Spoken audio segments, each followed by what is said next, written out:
Hey, what's going on? Now, before I go any further, I gotta be up front with this video. Mark Millar and Bryan Hitch's The Ultimates and Ultimates 2 is my favorite superhero comic series from Marvel Comics. I think it's absolutely wonderful.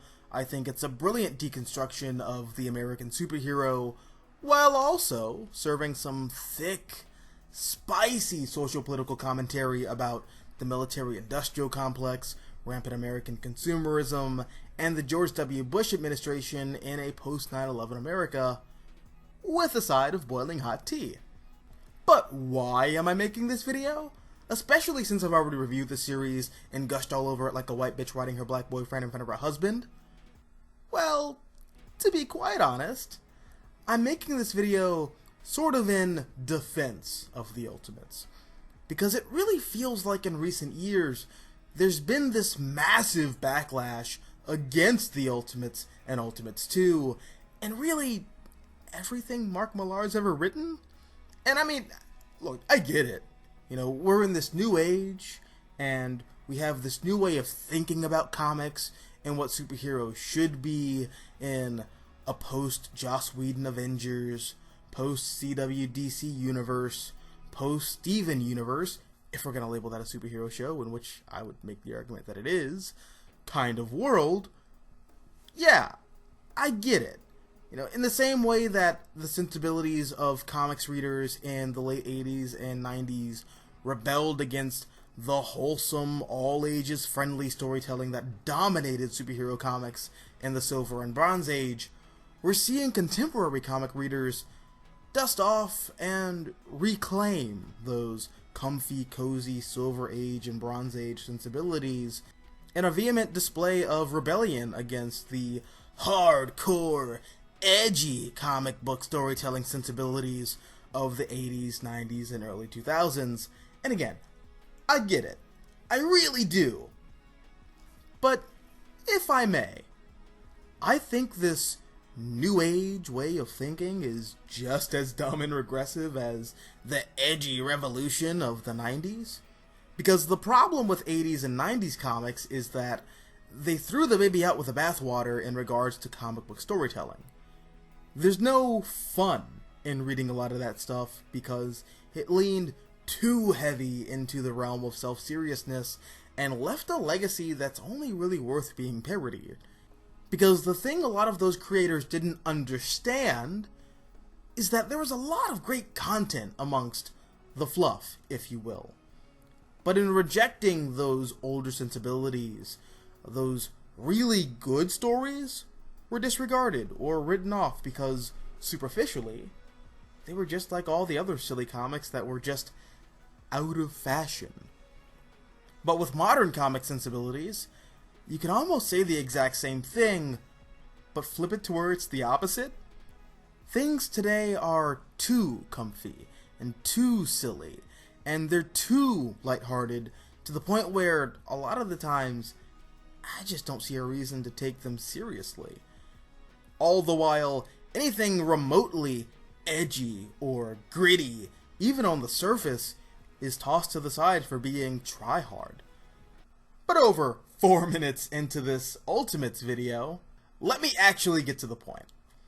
See, I say all this to say that Mark Millar and Bryan Hitch's Ultimate series is one of those comics that was tossed to the side for being needlessly edgy and overly cynical and grimdark for the sake of being grimdark, and I think that analysis of the series is so painfully superficial.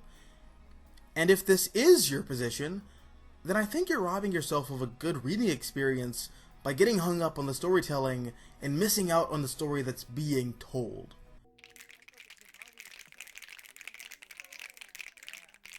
But I also think it's kind of funny when people negatively label this book as a hyper-cynical, mean-spirited depiction of superheroes.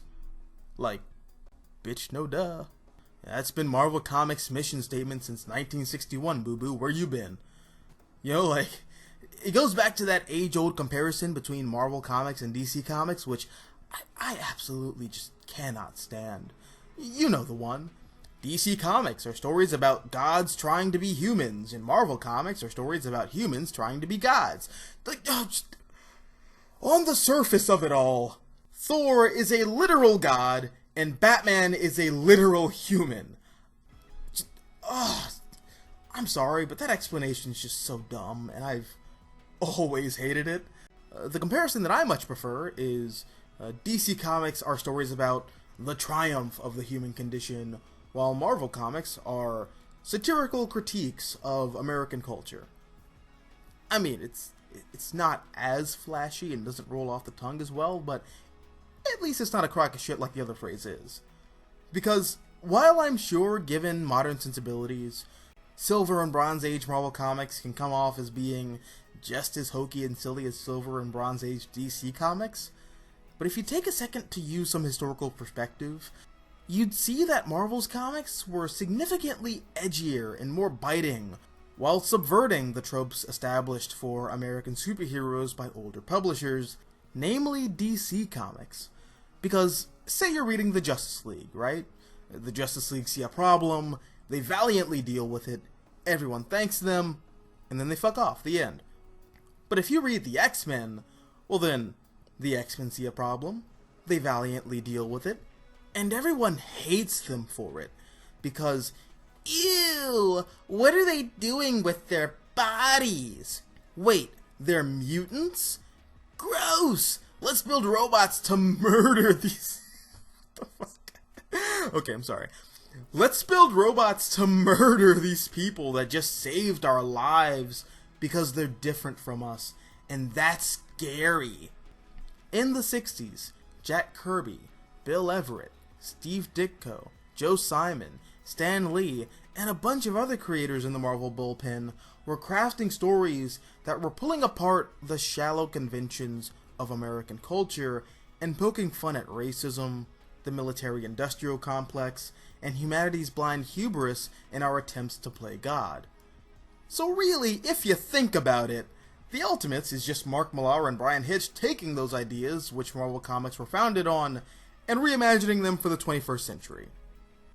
Which now, 8 minutes into this Ultimates video, brings us to The Ultimates.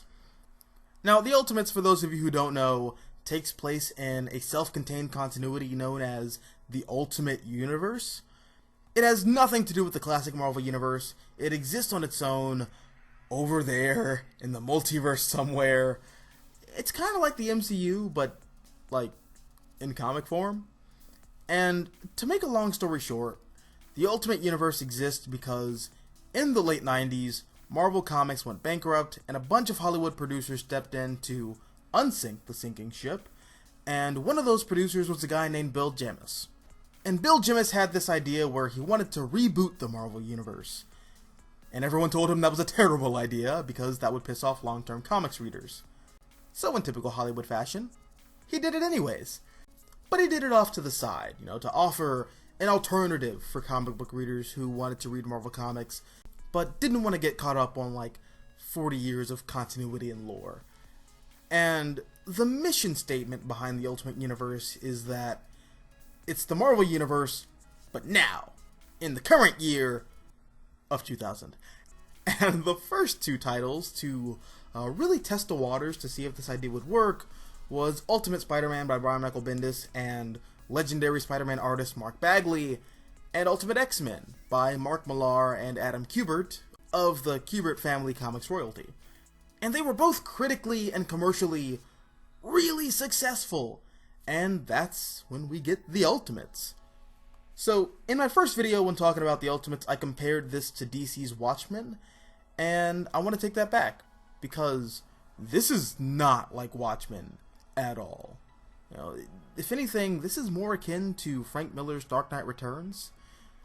It's taking these established, preconceived notions of these classic Marvel characters and turning them on their ear, making them gross parodies of their traditional Marvel Universe counterparts. So, instead of Thor being a warrior who's hardened by the blood of eons of battle, who takes pride in standing above humanity as the god who walks among them, he's Michael Moore, if Michael Moore was Viking hippie Jesus.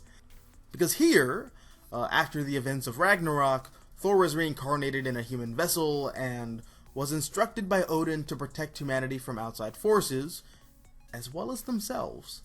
And he becomes this social activist who runs a hippie commune and writes books critiquing the military-industrial complex and the prison-industrial complex.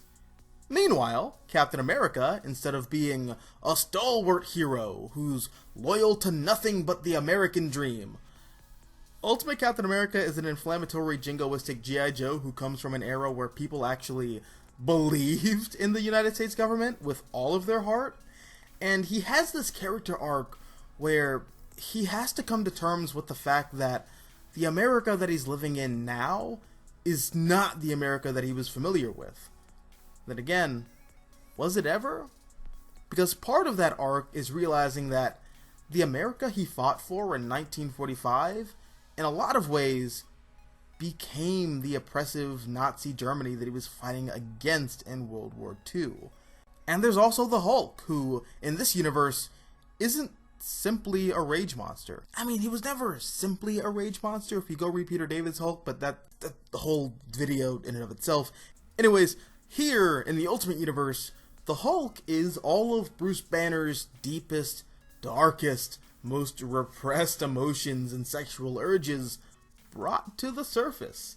And in a lot of ways, this is my personal favorite depiction of the Hulk, because it's so visceral and raw, and he's about as pathetic as he is horrifying. Dude's a ball of sociopathic tendencies and emotional instability, wrapped in a body that's capable of leveling an entire city and killing 800 people in just under an hour. And, I don't know, that interpretation's just very fascinating to me. And I really think part of, if not the main reason, why this book works so well is because Mark Millar is Scottish and Brian Hitch is British. So we're getting an outsider's perspective on American politics and American culture, with American superheroes being used as a metaphor for all of these American institutions from creators who aren't as biased, or lenient, we'll say, as an American writer might be. Well, I don't know, I could totally see Frank Miller writing a story like this.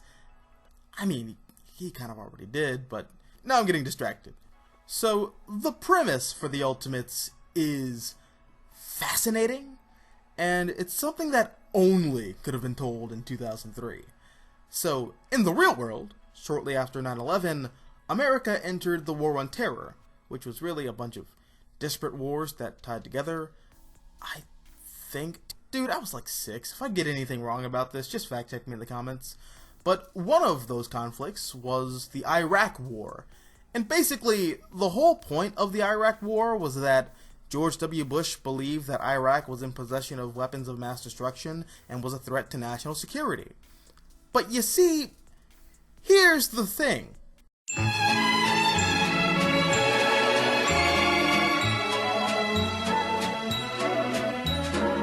And the allegory for America's real-world events were centered around events that took place in Millar and Kubert's Ultimate X-Men. Because at the end of the second or third arc of Ultimate X-Men, Magneto storms Washington, D.C., obliterates the military, makes a fool of the Secret Service, drags George W. Bush on the White House lawn, and Magneto is seconds away from executing the President of the United States of America on national television. But he's rescued by the intervention of the X-Men at the last second. And as you can imagine, even though the president is safe and the day is saved, these events did not sit well with the United States government. So, for the sake of national security, they needed a superhero team of their own. Kind of like the X-Men, but, you know, not mutants, because people hate and fear mutants, and this new superhero team needs to have better PR. And that's the thing with this book. There's a lot of discussion surrounding public relations, branding, movie rights, and toy licensing deals. And again, this is the type of stuff that really gets under a lot of people's skin, but in all honesty, I think that irritation just comes from a place of being uncomfortable with the story that Mark Millar is telling, and not how he's telling it. Because in my opinion, all of this commentary regarding Western cynicism, America's talent for marketing literally anything, and the American public's blind consumption of whatever hip, new social distraction that keeps our mind off of real-world problems, is actually handled really well. And honestly, it's pretty fucking funny in a disgusting kind of way. There's an entire conversation shortly after Hank Pym savagely beats his wife Janet Van Dyne and poisons her with bug spray, where Nick Fury's primary concern is the giant man toy deal and how it's gonna be impossible to market a wife beater. I don't know, I thought it was funny. But getting back on track, S.H.I.E.L.D. assembles a team of super people and augmented humans for the sole purpose of fighting super terrorism. Now, if there are criminals doing some criminal stuff, you send the police after them. If there are terrorists committing terrorist attacks, you send soldiers to deal with it. When there's a super terrorist attack, you send super soldiers, cleverly marketed to the American people as primary colored spandex-wearing superheroes, as to not, well, freak people the fuck out. And once the team was assembled, for the most part, they try to recruit Thor, but he sees right through Nick Fury and calls the Ultimates a jackbooted paramilitary unit, which, we'll get to that, but he's not wrong. Anyways, the team was assembled, and much like the coming months after 9/11, nothing to that scale ever happens again. And the Ultimates are just twiddling their thumbs, wasting taxpayer dollars, because nothing is happening. Cue Bruce Banner. And I love Bruce Banner in this. I love him so much. He's just so realistically beta. Like, we all know someone who is like this Bruce Banner, unfortunately. He's in this on-again, off-again relationship with Betty Ross, who's just a complete cunt of a human being. She's shallow, selfish, cruel. She even openly cucks the man, and she's reimagined as this bitchy PR person for S.H.I.E.L.D. Basically, she's Ashley from the TV adaptation of The Boys. And she's been belittling Bruce the entire series up to this point. This point being the moment Bruce finally snaps and relapses on the Hulk formula, which I think is a fascinating way to reimagine the Hulk. Because Bruce is a total weenie, with a lot of repressed emotions and urges, and as we see throughout the book, nothing ever goes his way. He gets demoted by S.H.I.E.L.D., made the laughingstock of the science world by Janet Van Dyne and Hank Pym after their giant man formula becomes a rousing success, and on top of that, Betty Ross is relentless in her efforts to demoralize Bruce and his manhood, and he just smiles through the pain. Until one day, he just can't take it anymore, and he willingly takes a modified version of the Hulk formula and later rationalizes that he was trying to give the Ultimates a villain to fight or some shit. But really, he just wanted a catharsis.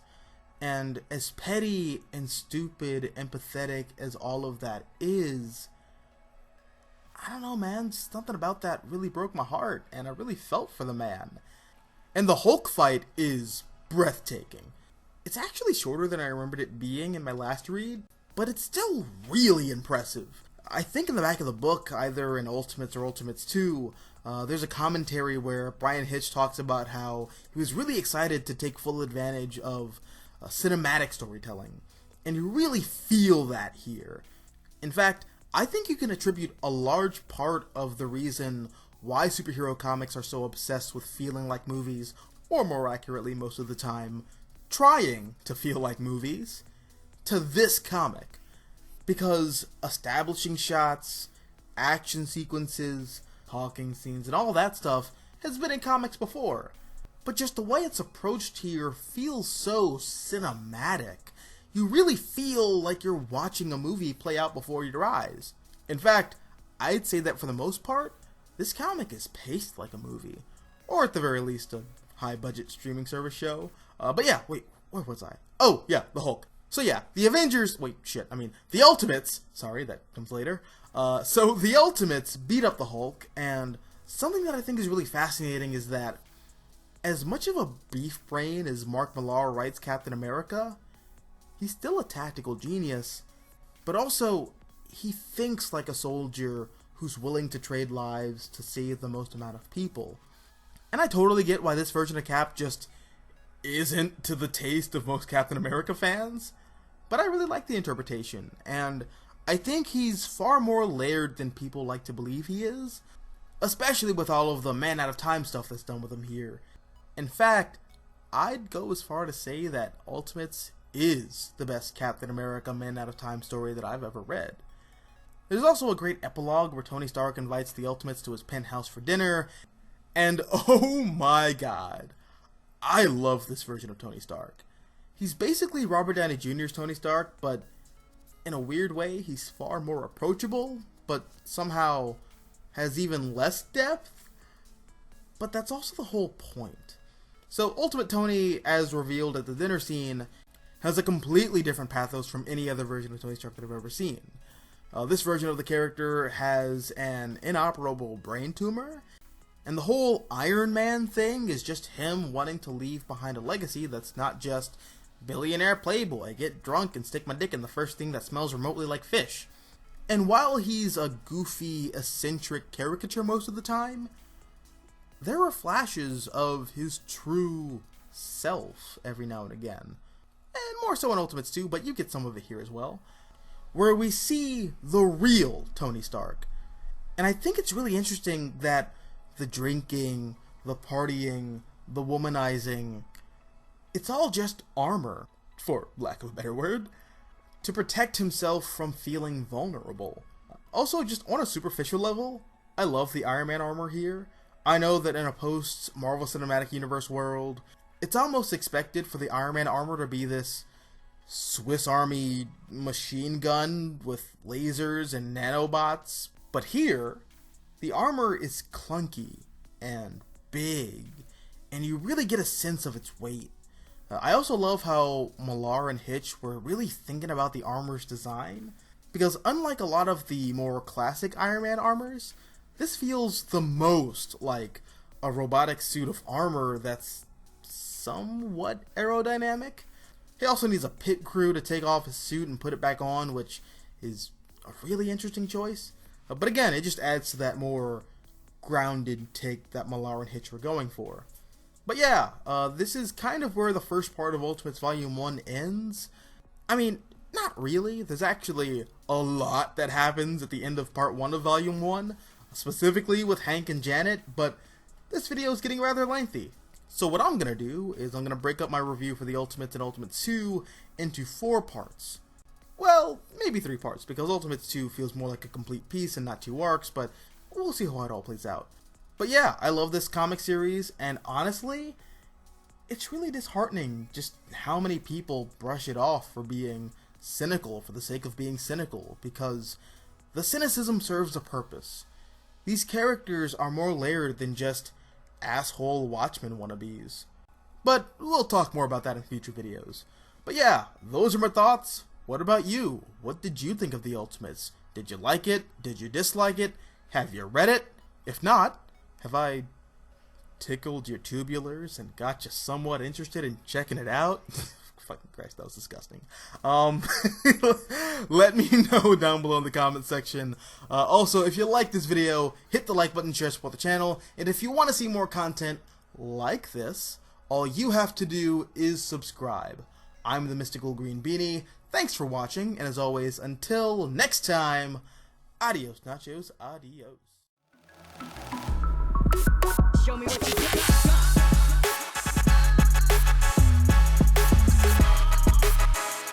This is over.